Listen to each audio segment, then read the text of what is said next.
Hello po. Hello po sa inyong lahat. Isang magandang umaga po sa inyong lahat. Good morning po. Ngayon po ay 21 ng Agosto, August 21, 2024. At ang oras po dito sa Los Angeles, California ay 6:30. 6:30 na po ng umaga.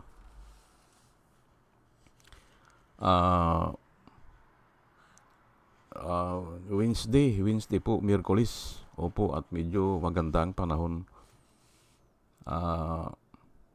Nais ko lang pong mag-vlog patungkol dito sa... Actually, ayaw ko na sanang talakayin ito eh. Pero hindi talaga maalis ang issue dahil yung nangyari na bangayan dyan sa Senado. Opo. Ang title ko po ngayon ay excessive force ba talaga o hindi ginamit kay Kibuloy. Yan po o sa iba tinatawag nila na overkill. Yun ang sinasabi nila. Excessive force ba talaga o hindi ginamit kay Kibuloy. Ay nagbangayan po doon si Abalos, yung DLIG secretary, at saka yung abogado ni Kibuloy, si Torion ata yun. Ay tatalakayin po natin yan. Opo, at Biblia po ang gagamitin natin. Opo. Ngayon ay ang panig ko ay hindi excessive force yun. Hindi. Kulang pa nga yun eh. Kung ako ang masusunod, kulang pa yung puwersa na ginamit. Kasi nga mahigit atang 1,000 ang nakadistino dyan na mga tao na humaharang. Ay hindi excessive force yun kasi ang daming humaharang Siyempre, ang gobyerno, kung ano ang kailangan, yun ang gagawin nila. Kasi may mga resources yan Hindi nawawalan ng resources yan dahil yung tax ng taong bayan ay bumabayad ang taong bayan. At saka isa pa, tutulong po ang ibang bansa dyan katulad ng technology ng Amerika. Opo. Kaya hindi natin pwedeng sabihin na excessive force. Okay. At sino ba nagsalita niyan? Ay yung attorney, hindi ba? O yung mga kabig ni Kibuloy. Ay okay lang yan. Kung ako dyan, pararaanin ko na. Ay yan ang tawag nyo dyan. Ay di bahala kayo dyan. Kung tinatawag nyo o kung tawagin nyo ang ganyan ay excessive force o overkill, bahala kayo dyan. Pero wala pong excessive force na nakasulat sa Biblia. Kahit na isa, wala. Wala nakasulat. Ang nakasulat po ay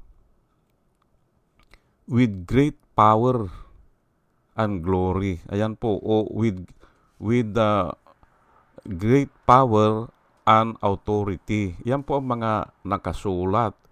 Pero walang nakasulat na excessive power o excessive force. Wala po. Authority yan Bakit sasabihin mo na excessive? Ay siya ang magkakadetermine po niyan Yan po, walang excessive force pero patutunayan ko na gawa-gawa lang nila yan para magkaroon ng issue. Gawa-gawa lang nila yan. Pero ang katotohanan dyan, walang ganyan. Pero nga, ay ang salita kasi, pwede nilang gamitin At yan po ang tinatawag natin na propaganda. Opo. Kaya nga tayo, ay mayroon tayong discerning spirit. Yan nga yung word na hindi ko nabanggit kahapon. Ang tao po, ay kung ang tawagin natin yan ay may intelligence, ang tama na salita ay discerning spirit. Opo, para malaman kung yung heresy ay totoo o hindi. Ayan po. At kahapon ay sinagutan ko yun si si si Al Ulalya. Kahapon sinagutan ko na kasi maganda yung sagot niya eh. Oo nga kanya eh, itong mga kasi ang sabi ko doon, mga tamad yung mga congressman na gusto nila ay hinog na, kakainin na lang nila. Kumbaga sa manggayan, ikaw na ang nag-alaga, ikaw ang pumitas, ikaw pa ang nagpahinog, at sila na lang ang kakain. Ay, pambihira naman kako yan. Ay mag-research sila. At iyang pong patient sa pagre-research, yung maging sila, matyaga sila o disiplinado. Birtsu po yan. Birtsu. Hindi lahat kasi isusubo na lang sa inyo eh. Ang gusto nila, hindi hirsi. Ay, part kasi yan, may hirsi. Part na totoo. Totoo yung ang tinalakay ko nung kahapon, ay totoo yung mga building eh. Nakikita ng tao yan, ay hindi hirsi yan. Totoo yung mga kutsi na nakikita ng mga tao. Totoo yung mga lote na tinayuan, ay hindi po hirsi yan. Lalo na kung boundary nila yan, di alam nila yan. Kung ilang ektarya yan, hindi po hirsi yun. Ang hirsi siguro ay yung sino ang may-ari, ay ibang usapan yan. Congressman na ang hahalungkat dyan kasi ang tao wala namang pira eh para gamitin maghalungkat dyan eh. At saka hindi igagalang ang ordinaryo na tao pupunta sa mga opisina para halungkatin. Yan lang po para sagutan ko kahapon yung comments ni Al Ulalya. At ito nga ang sasabihin ko dito, wala pong excessive force. Opo, wala. Sinasabi lang nila yan. Ay sila may problema yan kasi yan ang ginagamit nila eh. O gusto nilang isaksak sa kaisipan ng mga tao na may excessive force o kaya overkill. Pero walang ibig sabihin yan. Kasi wala namang namatay eh. Wala eh. May nasugatan ba? Wala. May namatayan ba? Wala. Ang excessive force po, yung tukhang, yung pinuntahan ka sa bahay mo, o kaya ganun kay Kian de los Santos na dinampot na lang siya, bumibilis ata siya eh. Dinampot na lang siya. Yung po ang excessive force, tapos binarin na lang siya sa ulo. Yung po ang excessive force at yung po ang may trauma. Yun po, kung nakita mo ang tatay mo o kaanak mo na walang kalaban-laban, ay binaril na lang. Yan po ang may trauma. Ay kaso naman, ito naman mga tauhan ni Kibuloy, iba na ang definition nila eh. Ayan po pero bago po ako magpatuloy, ay nais ko munang batiin po yung mga subscriber po natin. Ito po sila, batch number 1 po ito. Si Rosana Narumi ng Japan. Salamat po sa inyong lahat. Al Ulalya ng Bacolod, Pampanga. Librager. Alex Sarmiento. Dolor Garcia ng Milano, Italy. Nana Antibi ng Bahrain. Will Utaib ng Laguna. Nelson Balyaran. Julia Magbanua ng Singapore. Andre Deliver. Arnold Pernan ng Cebu. Larry Narvaez. Jos Shalan. Elenita Scrapler ng Germany. Salamat po sa inyong lahat. Ben Puno, Leti Peralta ng Mambura Occidental, Mindoro. Maribel Baligat Colio, Quertiquio, Juna M, Rinaldo Abintino, Mel Herrera ng Ibaston, Illinois. Ernesto Aburki, Placer Eduarte, Hias Bin San Juan, Roman Di Paz, Mary Grace Santos, Pacmando, John Cabrera, Luwin Sigako, Ike Maglasang, Linda Trasmonte, Linda Walton, Sasha Andigwid, Leni Bungat Agripino, C. Eduardo Gonzales ng Singapore, Bumble D. Juana Duco, Ernesto Honrado, Josephine Lucas, Bert Abogado, Demetrio Pascual, Soledad de Magulangan, Brenda Martin, C.G. Torio, Melchor Tolentino, Brother Pacamara, Manuel Lim, Danilo Magno, Lawrence Alindayo, Edelberto Infante, Bus Reyes, Paul Vincent Lim, Sonny Gaya, Rufino Baldos, B.T. Velasco, William Ilay, John D. Cinco, Victorino Repran, Norman Nabatar, Bonifacio Avila, Danilo Magno, Carl Alman, Salvi Ibanez, Domus Ticton, Tib Mercado, Bernadette Francisco, User P.O., Cyril Andres, Hermihenel Dugarde, Robin Delpin, Mama Gina, Lanzo Mintak, Leonardo Asibis, Jose Tosi. Salamat po sa inyong lahat. At ito naman po ang mga vloggers na nire-recommenda ko po sa inyo na ating panoorin at suportahan. Ito po sila na nakikita ko na totoo yung sinasabi nila at para po sa bayan. Ito po sila si Michael Apasibli Bulletin, Attorney Inso Ricto, Bunyog Pagkakaisa, Vlogcaster Armandin, Engineer Toto Kausing, Aling Marie, Mr. Sa Totoo Lang To, Christian Isguera, PMTGR Vloggers, The Action Man, Roy Japantors, Divina Apostol, CG Pichay, Kapihan ni Art at Ago, Dame Diyos Journey, Kakamping, Ang Batas with Attorney Claire Castro, at saka yun si Waldi Carbonel. O sige po, at tayo po ay tuloy-tuloy na sa ating tatalakayin kung may excessive force ba na ginamit labang kay Kibuloy o overkill ang tawag nila ng iba. Overkill daw yung ginamit sa paghuli kay Kibuloy ay hindi po. Hindi po. Gagamitin ko po ang verse na ginagamit nyo. Kayo mismo ang gumamit nito at halos mahigit 1 taong ko po itong tinatalakay doon sa comment section ng Philippine Daily Inquirer. Kasi nakita ko ginagamit ng mga Duterte supporters yung Romans 13. At yan po ang gagamitin ko ngayon. Opo. Alam ko na yun ay galing kay Kibuloy. Opo. Ibinigay ni Kibuloy yun sa mga Duterte supporters. Opo. Kasi presidente si Kwan noon, si Duterte, gusto nila lahat ng tao sumunod sa kanila. Pero yung paggamit nila ng verse na yan ay Kwan po yan, walang kwentang bagay. Ginamit nila ang Bible verse sa walang kwentang bagay. Ay hindi po pwede yan babalik sa kanila yan babalik po sa inyo yan.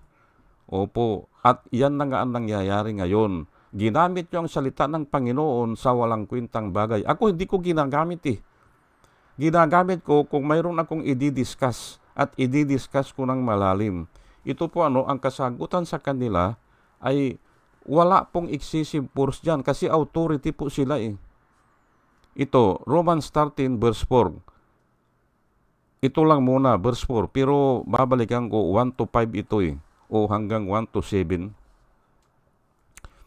For he is God's servants for your good. Sino? Ay yung governing authority nga For he is a God's servants for your good. But if you do wrong, be afraid. For he does not bear the sword in vain. Yan po nakasulat dyan. Hinighlights ko in bold letter, For he does not bear the sword in vain. Ang ibig sabihin niya ay hindi niya dala-dala yung sandata niya o yung espada ng gobyerno sa walang kapararakang bagay o for nothing.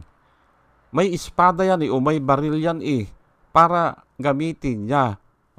Saan niya gagamitin?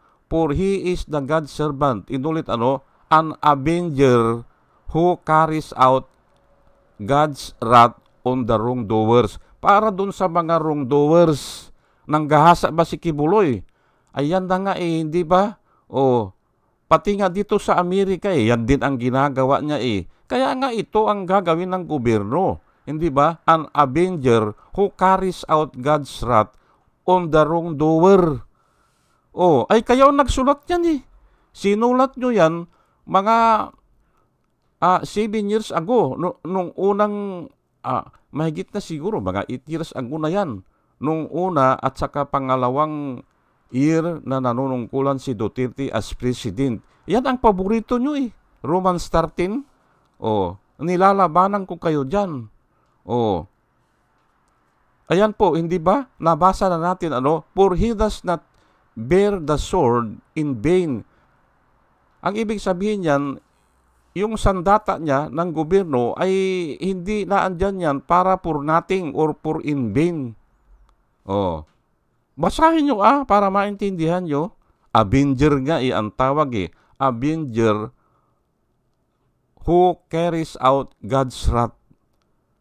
May God's wrath kasi yang ganyan, yung pagsisinungaling o yung paggamit ng salita ng Panginoon sa walang kapararakang bagay, at lalo na yan yung pagmumulistya, lalo na yan minor de edad, hindi ba?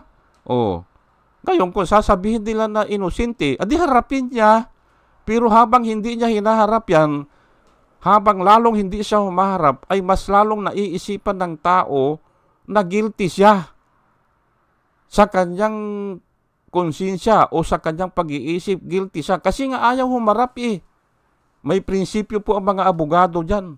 Alam ni Torion yan na plight is an indication of guilt. Mga abogado po ang nagsasalita niyan. Pero sa libro ng Diyos, sa Biblia po, the wicked flee when no one pursue him, but the innocent is as bold as the lion. Yan po ang nakasulat.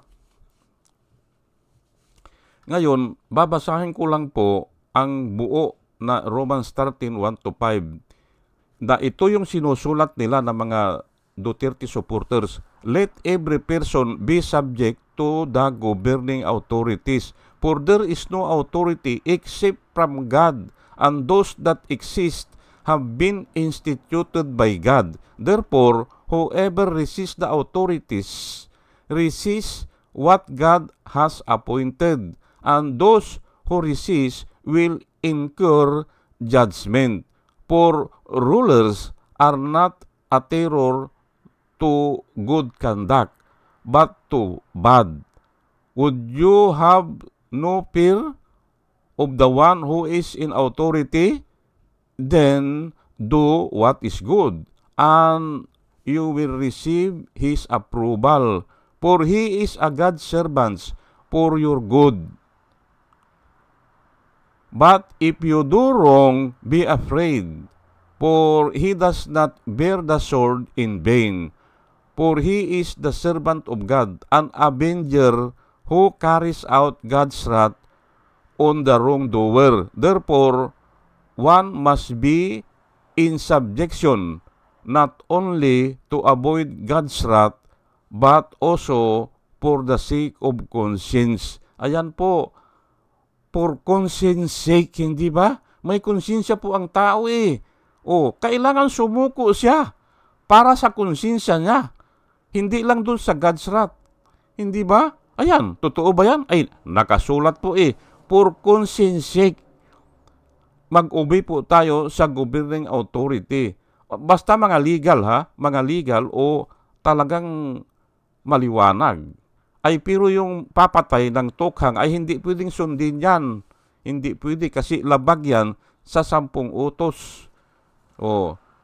Kailangan may decision ng judge kung yan ay talagang pwedeng patayin yan.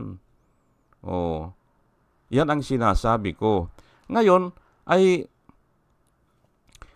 yung paggamit nila ng excessive force, mali po yan. Kasi governing authority ang pupunta ron At pwede sila magdala ng mga espada nila o mga kagamitan nila para ipatupad ang batas. Hindi po pwedeng sabihin na excessive force yan. Hindi. Sila ang nakakabahala dyan. O sige, i-challenge ko po kayo. Kahit na 1 taon yung pag-usapan yan sa Senado, o kaya mag-debate kayo, walang mananalo dyan. Nagsasayang lang po kayo ng pera dyan sa Senado. Kung ang pagdidebatehan nyo lang ay excessive force ba yan o hindi. Kasi opinion lang yan Opinion lang yan. Ay kung may 100 na tao dyan, adi 100 ng opinion dyan na gusto magsalita, ubos lang ang pera ng kwan dyan, ng Senado. Kasi babayad ka ng kuryente, ng aircon, hindi ba? ng tubig at yung pakakainin yung mga tao dyan. Pera po ng bayan ang nasasayang dyan. At ang pinag-usapan lang ay excessive force ba yan o hindi? Pati nga ito si Attorney Turyon sabi niya, sir, ang pinag-usapan natin dito ay excessive force lang ba o hindi? Ay simpre, gustong-gusto niya yan kasi nga walang katapusan yan eh. Ang pag-usapan dyan ay kung totoo ba yung nangyari na nanggahasa siya o minulistya niya, yung member niya na minor de edad. Yun po ang patunayan dyan at gagawa ng batas na dagdagan ang parusa ng mga pastor kung ikaw ay pastor at ganyan ang gagawin mo. Kasi nga ay ginagamit mo ang salita ng Diyos sa negosyo o sa personal na mga bagay. Ayan po ang dapat yan. Hindi yung excessive force pa o hindi. Ay walang katapusan po yan. Ngayon, bibigyan ko po kayo ng example sa Biblia na hindi binanggit ang excessive force. Although na itong verse sa Biblia na ito ay talagang kayang sirain ang mundo. Pwede na wakasan na ang lahat ng buhay dito sa mundo. Yun na nga sa second coming ni Jesus Christ Babasahin ko lang po hindi nabanggit ang excessive force, kung hindi with great power and glory. Yan po ang sinabi. Kasi authority siya Bakit mo sasabihin na excessive force? Hindi ba? Mark 13 verse 26 hanggang 27. Babasahin ko lang po para maintindihan natin. Walang ginamit na excessive force. And then shall they see the Son of Man coming in the clouds with great power and glory. Ayan po, makikita natin sa second coming ni Jesus Christ na naandyan sa alapaap with great power and glory. And then shall he send his angels and shall gather together his elect from the four winds, from the uttermost part of the earth to the outermost part of the heaven. Ayan po. Actually, ito ay bubuhayin yung mga patay, yung mga ligtas po. Yung mga ligtas lang po, para maintindihan nyo yung rapture na kwan dito. Bubuhayin yung mga ligtas at iaangat at sasalubungin nila. Of course, buhay na yan, ha? Sasalubungin na nila si Jesus Christ sa in the clouds, coming in the clouds. Yan po ang tinutukoy dyan. Ay hindi ba kwan yan, hindi lang excessive force yan, ay talagang kababalaghan na yan. Kasi nga ay sa kanta nga lost gravitation hindi ba? Paano aangat ang tao? Pati yung buhay po yung ligtas na buhay, aangat na lang yan will lose gravitation, hindi ba? At sasalubungin, aangat ang tao na buhay, at yung patay naman, na ligtas po ha, ay aangat din sila. Bubuhayin sila, aangat sila. Kaya wala na po silang second judgment. Wala na. Umangat na sila Pronounced not guilty na sila Yung nagsisi po ha, yung nagsisi. O yung kinahabagan ng Diyos o yung pinatawad ng Diyos. Yan po. Kaya nga ito, great power talaga ito Pero hindi sinabi dito na excessive force.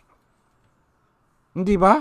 Ay, sa bagay, attorney naman kasi si Turyon Kaya gagamit siya ng salita para, ayun na nga, hindi ba? Aayusin niya. Propaganda lang po yan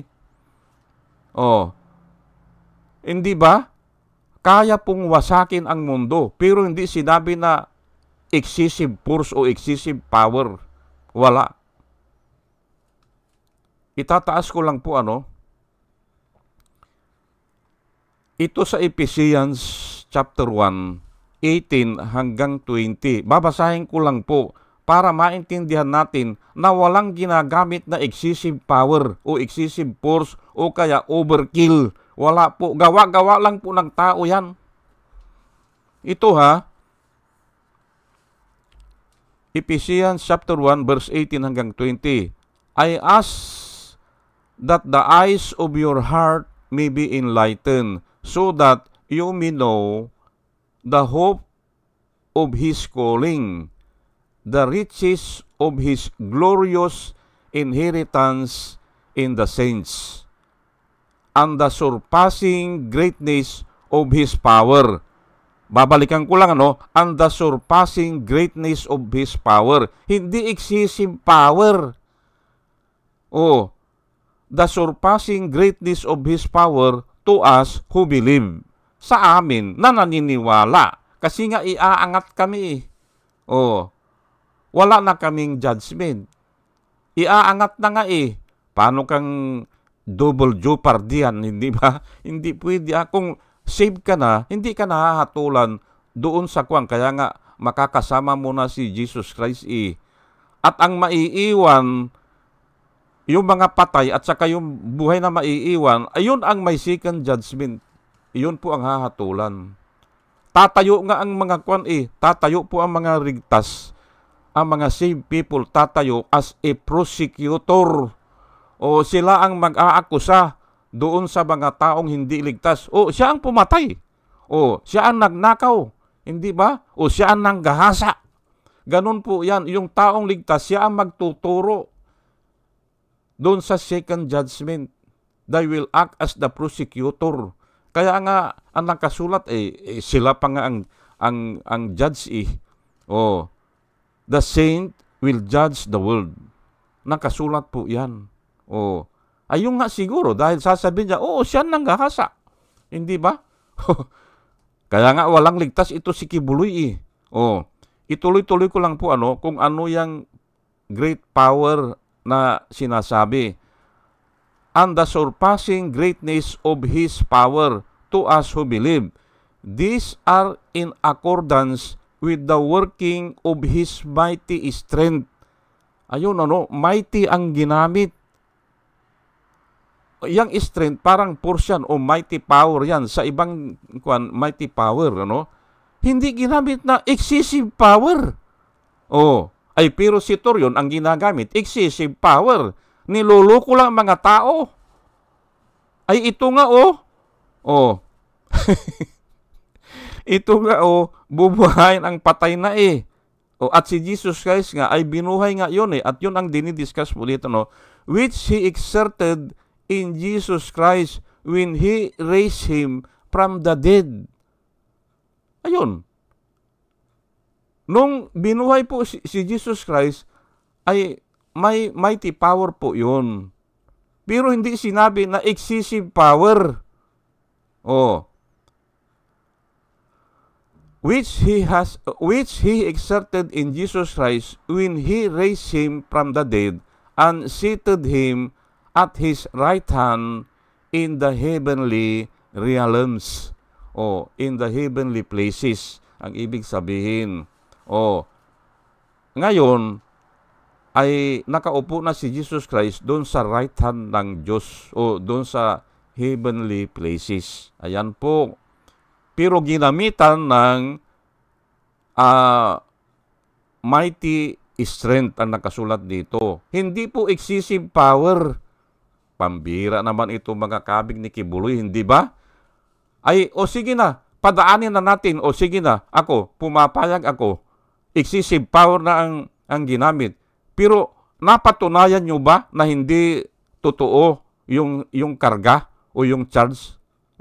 Napatunayan nyo ba? Hindi Hindi nyo naman napatunayan Ang patunayan nyo na inosente si Kibuloy. Habang itinatago nyo yan, habang ayaw nyong ipalabas yan, kasama po kayo dyan sa guilty.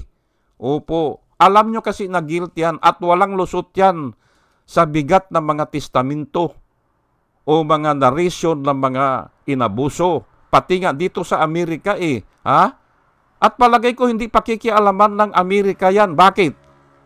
Mahahawakan na nila ang kayamanan dito maliban na lang kung may pinatay siya na Amerikano. Maliban na lang ganun kay Abu Sabaya, pinupugutan niya ang ulo ng mga Germany, ng Italy, ng Amerikano. Kaya hinuli siya ng Amerikano.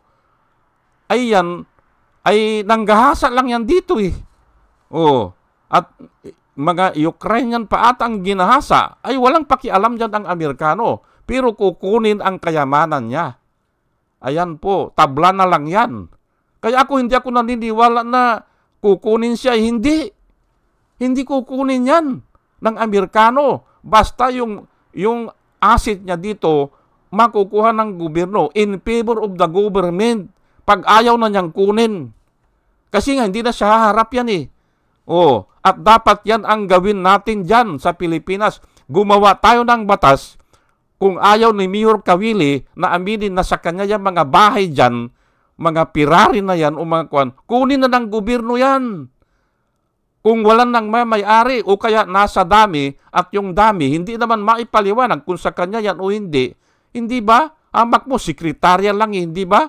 O, may pirari? Paano niyang papatunayan yan? O, samsamin na yan ang gobyerno at ibigay sa mahihirap yung portion na siguro 25% o half percent. Hindi ba? O 50% paghatian ng gobyerno at saka ibigay sa mahihirap. Hindi ba? O, ganun lang po yan. Yan po ang panukala ko dyan. Niluluko lang tayo ng mga abogado ni Kibuloy na gagamitin nila ng excessive force. Pero walang kwentang pag-usapan yan. Nasasayang lang ang budget ng kwan ng Pilipinas. Opo, sayang ang kurente, hindi ba? Oh, anong napatunayan nyo dyan? Wala. Magbabangayan lang yan dyan.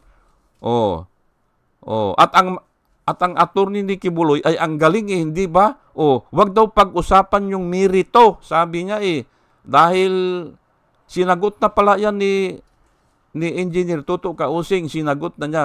Wala pong subyadisi yan, wala pa dahil hindi pa nag-umpisa kung ano ang pinag-uusapan nila. Kasi nga hindi umaharap. Oh, wala pa silang naibigay na pag-uusap dyan o ano ba ang deklarasyon nila. Wala pa eh. Ay ano ang isa-subjudice mo dyan? Hindi ba? Oh, ano ang hindi mo pakikialaman dyan? Yun ang ibig sabihin, ano? Ano ang hindi mo pakikialaman? Ay wala pang ang deklarasyon eh.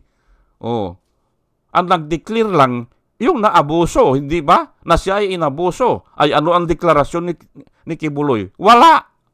Ano ang isubjudice mo dyan? Kalukuhan nga eh. Hindi ba?